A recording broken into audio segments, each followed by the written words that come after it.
Assalamualaikum warahmatullahi wabarakatuh. Kapendak deui sareng Bu Eli dina pangajaran bahasa Sunda. Dinten ieu kelas 3 bakal diajar deui pangajaran bahasa Sunda.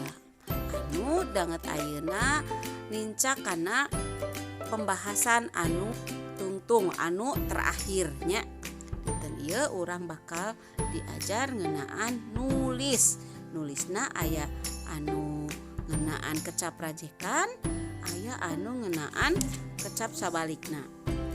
Nah, santos kamari hidup nyieun paguneman terus ngalakepan paguneman.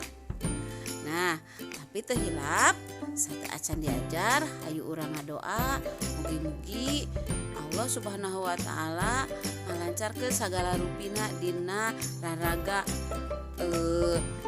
nyukruk ilmu dina bahasa Sunda nya. Berdoa di kawitan. Bismillahirrahmanirrahim. Tah teu hilap Bu Eli ngemutan mugi-mugi hidup salawasna sehat sareng aya dina lindungan Allah Subhanahu wa taala.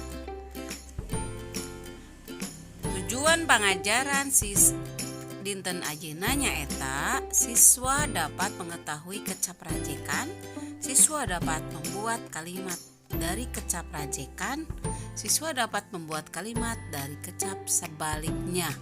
Atau kalau dalam bahasa Indonesia ini disebut dengan antonim. Hayu urang kawitan diajarna. Pembahasan kahiji nyaeta ngeunaan kecap rajekan.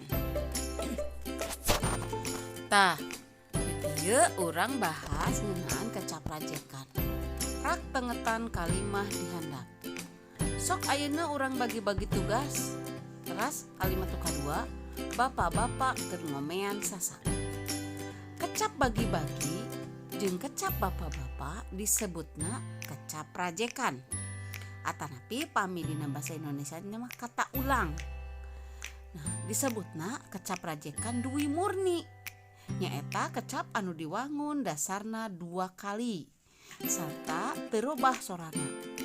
Contona, tadi kan bapak-bapak teu aya narobih kan? Terus bagi-bagi. Nah, diulang hungkul kecapna bapak-bapak. Contoh sejena nyaeta seueur aya kuda-kuda, aya ibu-ibu, aya nini-nini, aki-aki. Nah, contohna eta kecap rajekan duwi murni. Sareng ngandung kecap anu eta teh langkung ti 2. Misalkan bapak-bapak berarti bapak-bapak teh seueur. Rasok ayeuna mah bagi-bagi tugas, berarti bagi-bagi dibagi-bagi tugasna. Nah, terangnya ayeuna kecap rajekan duwi murni teh nyaeta kecapna teu robah. Tuluy kata-katana teu robah sareng disebutkeunana 2 kali. Tah, ayeuna urang lajengkeun kana pembahasan anu kadua. Pembahasan kadua nyaeta ngeunaan kecap sabalikna. Contoh kecap sabalikna. Contohna mimiti lekasan, beresih kalotor, indit mulang. Contoh kalimatna, imah eta mah beresih buruanana. Nu kadua, imah eta mah kalotor buruanana.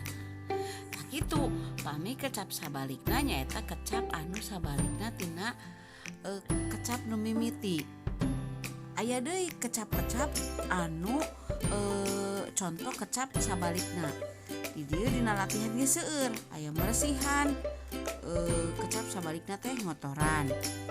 Tas hareupeun tukangan, sawareh kabeh, sameme sanggeus, ngumpulkeun nyebarkeun, babarengan sewang-sewangan, langka ngineng, carang kerep, beda sarua.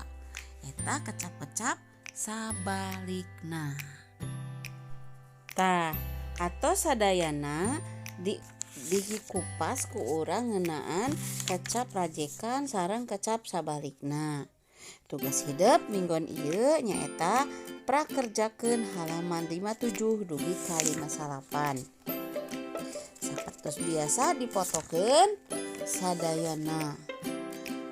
Pangajaran bab 4 atanapi tema gotong royong dugi ka dieu rengse sadayana.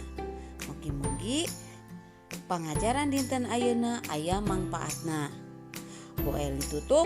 Wassalamualaikum warahmatullahi wabarakatuh.